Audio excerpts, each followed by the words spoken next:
You're welcome to the sixth video in this series, and in this video we'll be learning how to add our lights and the HDR and also the camera. So the first thing we're going to add here is the HDR light so that we can be able to get the beauty of this work. In the past videos we have created the entire scenes and brought them together into a level, and if you want to download these scenes and these assets that we are using here, you can go to the link in the description. So now the first thing I want to do is to add the HDR image. So to add it, you have to go down to here. So this is actually the default environment that comes with every Godot file that you create. Whenever you create a particular project, it comes with it. So when you select it, you have access to the background. So right now it's actually using a sky background. Okay, so what we want to do right now is that we want to change this from procedural to a panorama sky. So when we do that, we can be able to click here and we'll have this empty thing here. So the panorama is empty.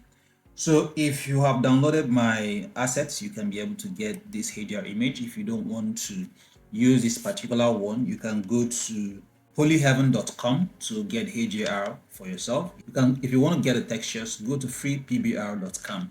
The links will be in the description. So I'm going to quickly select this. When you open this, if you have imported it, you can just drag this into this place. And once you do that, you actually see the difference in the environment. Very much different from what the other sky was giving us. If you actually look at it, you see that there is so much difference there. So one of the things you want to do right now is just go ahead to reduce the energy. So if you want to go for a brighter scene, you can go for a brighter scene. If you look at how bright it is. So I want to have a bit dark scene. So and allow my light to be the thing that will light up the entire part of the scene. So I have something like this. So the light, the HDR light, enables you to be able to create more realistic rendering. If you actually look at what it looks like, very cool. So the next thing I want to do right now is to get my lights. So I'm gonna right click. So right click here and add a child. And when I add a child, I will add a light. So I'm going to be using right now the Omni light. That's what I want to be able to use in this. So the Omni light is, if you actually check the description, it says that the Omni light, omnidirectional light, such as a light bulb or a candle. So we want a light bulb just like the lights you actually have here.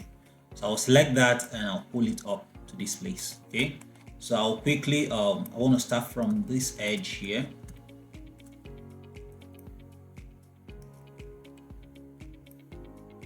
So if you don't know how to control these things, you have to go into the beginner series. That's the beginner series I've created, the first videos and the second video where you actually learn how to work with this Godot engine.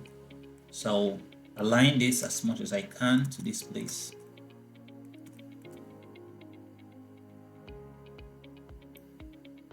So I have something like this. Okay, so I would like to do some few things on it. I usually like to select this and bring down the power of the light even more so that I can be able to appreciate my lights. Let me go for 0.3. Okay, it's down right now. So I can bring this back and I will go into click here to change the inspector to the light. So I have some things here. You have the range that is going to be affecting, so you can increase the range. So I don't want the range to be too much because I want the light to be, in a certain fashion.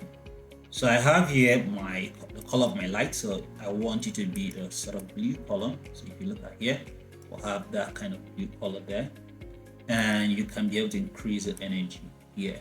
All right, so now we are getting the look that we actually have in our sample project. So right now I'm not going to make the lights to be appearing for everybody like all the bulbs. I could do that, but to increase performance I will just make it to appear in some places. Now one of the things that could help you to work very well here is that you can be able to go to view and you can go for 3 views or 4 views. So I think I want to go for two views. So one of the views will be seen inside my work, what I'm doing here, and the other one will just be viewing the outside part of it. So I'll press Ctrl D and I can duplicate the lights and I will move a bit somewhere here. Okay, I think I like this part, the way it's been lit. Let me just use 3 lights in each of them. Ctrl D and just boost this one. I think I will go even further. So I have something like this. Then Ctrl D again and move this forward. So if you look at how the light is, you will actually not notice the difference. So you have this. So let's check and be sure we have all our lights. Okay, our lights are good. I think 2 will even serve for us. So I'm going to go drop this here. So I'm going to go back a bit and look at here. We look at the way this place is. So I think 1 light in the center is actually doing a good job for the 2. Okay. So, but if you feel like you need to add more lights there, you are free to do that. So, but I'm just going to work with the lights. You're not looking for something too perfect yet. So I'm going to just keep dragging my lights down. So let's go back. Where is our beginning scene? Okay, that's the beginning scene there. So we'll just go back a bit and we'll keep on going. Ctrl D and push it in there. Oh, it's like we select something else. Okay, we'll select the right in there. We have this. Ctrl D. Have this. Oh, okay. We are missing something here. Okay, that's it there. Okay, let's try adding this light to this particular scene and see what it's going to look like. Okay, I think it's nice. It's looking cool. And Ctrl D and push this one to this side. Okay, so we'll have this for this other side of it. And I would like to select this one here. Let's see very well. This one. And that should be it. This one here. The lights. Ctrl D and push this forward. So I need to go backwards more. So I have this here. So if you look at this scene, it's very long and very interesting. So quickly, I will just push this one to this place. Okay, then this is actually good. And we can still put our lights there. Make sure you're saving your work as you are working to avoid losing whatever you're doing.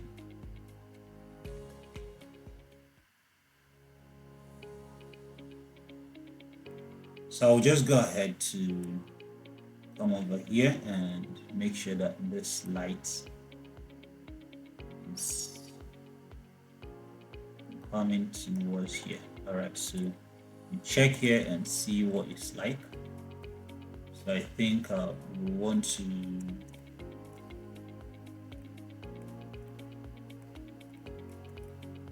let's see what it looks like. Okay, let's go ahead to add some lights to different parts of this. So I'm going to drop this here, Ctrl D, drop this here. Okay, so I have that.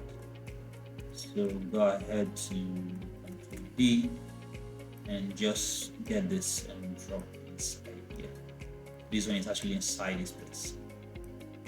So I think one at the edge here should work. And one more at the edge here will work.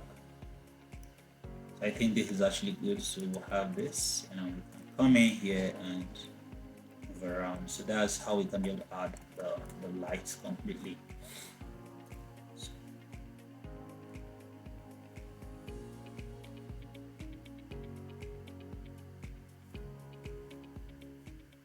So the next thing we want to do is to add our camera. So the camera will be working with this character. So one of the things I want to do is right click and add a spatial node, and this spatial node is what I'm going to use. I'll parent all the lights to the spatial, and I'm going to call it let me right click, rename, and call it light light holder. So this is another way of being able to maintain, some kind of order in your work, so that if you want to turn off all the lights, you can do that. For any reason why you won't do that, so it's easy for you to control the lights from here. So now we want to add some few things. Let me look at something happening here. I'll select this and push this back a bit.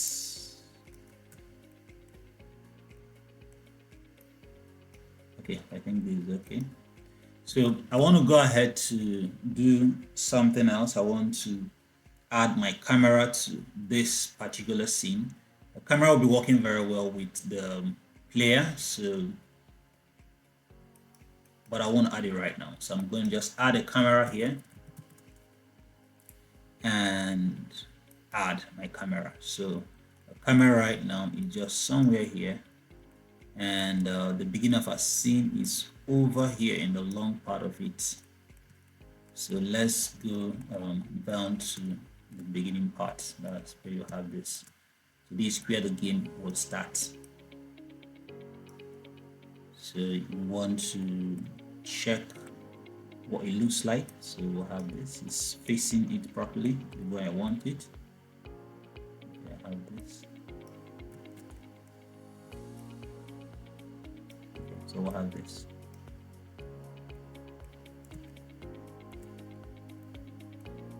Actually outside, so you have to move around to be sure that you're actually inside. So one of the things we could do is to go ahead to select this preview here, and you'll be able to see the scene the way it is, so you can be able to align it properly. Pick it up and rotate it a bit. Okay, so we'll have something like this.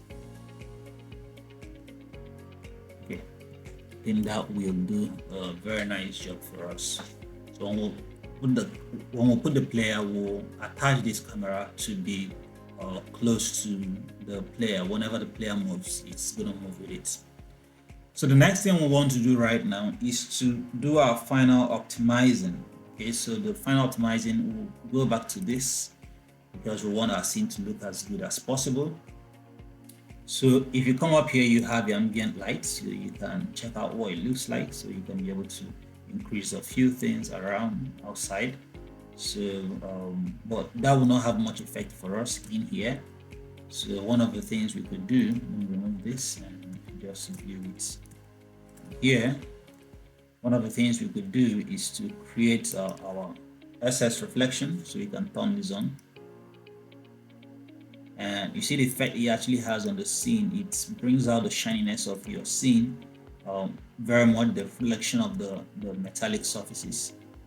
And lastly, I want to look at the glow to turn it on, and you see the light becomes even brighter. So you can be able to reduce the intensity of the brightness if you want to, or you can increase it to even be more. So, but I just want it to be a bit more bright. And just go down again to my environment light and just take it down to 2. I want it to be that way. So I think this is good. So it all depends on the effect you're actually looking for in your work. So I think I have something that is very interesting in my work. So the other optimization we can be able to do on the materials, but we will not do that in this video. So right now we have our environment ready for our character to begin to walk through it. So in the next video, we'll be working with our character. We're going to bring in our character and program it to be able to move around the scene. And that will be the next thing. So please do subscribe to my channel, like the video, share it with people who will like this, okay?